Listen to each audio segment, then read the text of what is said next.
আপনাদের আজকে নিয়ে যাচ্ছি শান্তিপুরের সেই বাবলা শ্রীপাঠ। এইখানে সেই পবিত্র স্থান যেখানে ঘটেছিল গৌরাঙ্গ নিত্যানন্দ অদ্বৈত মহামিলন। সন্ন্যাস গ্রহণের পর এই অদ্বৈত ভবনে মহাপ্রভু 10 দিন অবস্থান করেন। এখানে সচিমাতা প্রাণের দুলাল সন্ন্যাসী বেশে গৌরসুন্দরকে নিজের হাতে রান্না করে তার আহার করান। এইখানে গৌরাঙ্গ অদ্বৈত আচার্যের কাছে শ্রীমদ্ ভগবত ও বেদশাস্ত্র অধ্যয়ন করেন, বিদ্যাসাগর উপাধি লাভ করেন। এই পবিত্র ক্ষেত্রেই ব্রজকল্পতরু মাধবেন কেন্দ্র পুরী অদ্বৈত আচার্যকে দীক্ষাদান করেন। শ্রী হরিদাসের অদ্বৈত প্রভুর কাছে দীক্ষালাভ এই আশ্রম ভূমিতেই।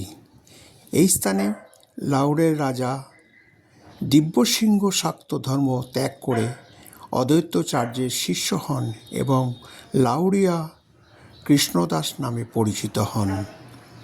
এই সেই পবিত্র স্থান। শ্রী অদ্বৈত প্রভুর প্রকটবস্থায় গঙ্গা বাবলা শ্রীপাঠের পাশ দিয়ে বইত। কালক্রমে গঙ্গা দূরে সরে যাওয়ায় শান্তিপুর গ্রামেও এই স্থান থেকে দূরে স্থাপিত হয় এবং অদ্বৈতের বংশধরেরা বহু পরিবারে বিভক্ত হয়ে শহরের বিভিন্ন স্থানে নিজের নিজের সুবিধামতো বাসস্থান নির্মাণ করে, বিগ্রহ স্থাপন করে বসবাস করে থাকেন। এই শ্রীপাঠ ক্রমে জঙ্গলাকীর্ণ হয়ে পড়ে এবং সংস্কারভাবে আশ্রমটি ধ্বংস হয়ে যায়।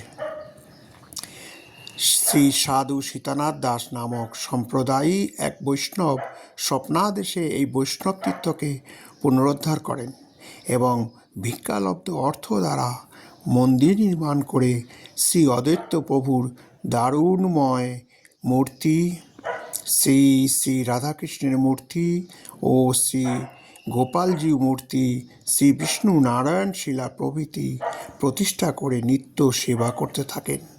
কথিত আছে যে অদ্বৈতাচার্যের বংশধর প্রভুপাদ বিজয়কৃষ্ণ গোস্বামী একদা হরি সংকীর্তন দল নিয়ে সংকীর্তন করতে করতে বাবলার শ্রীপাঠে এলে একটি কুকুরের ইঙ্গিতে একটি নির্দিষ্ট স্থান খনন করলে শ্রী অদ্বৈত প্রভুর কমলাক্ষ নামাঙ্কিত কাষ্ঠ পাদুকা ও কমলুণ্ডু উদ্ধার করেন।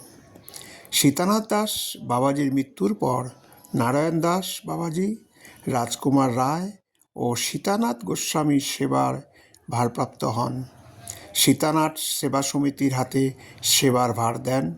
তিনি সম্পাদক এবং রায় শ্রী নগেন্দ্রনাথ মুখোপাধ্যায় বাহাদুর সভাপতি থাকেন। এরই মধ্যে শান্তিপুরে কতিপয় প্রসিদ্ধ ব্যক্তি স্বাক্ষর সম্বলিত পত্রের দ্বারা ক্ষমতাপ্রাপ্ত হন। শ্রী নিকুঞ্জ মোহন গোস্বামী মন্দিরে পুনঃ সংস্কার কার্যে নিযুক্ত হন এবং সেবাদিও চালাতে থাকেন। এই সময় একটি সভায় কয়েকটি কারণে তাকে বর্জনের প্রস্তাব করে শ্রী রামচন্দ্র গোস্বামী, শ্রী মান গোবিন্দ গোস্বামী সীতানাথ গোস্বামীর মাধ্যমে পুত্র শান্তি সুধাকে সভা করে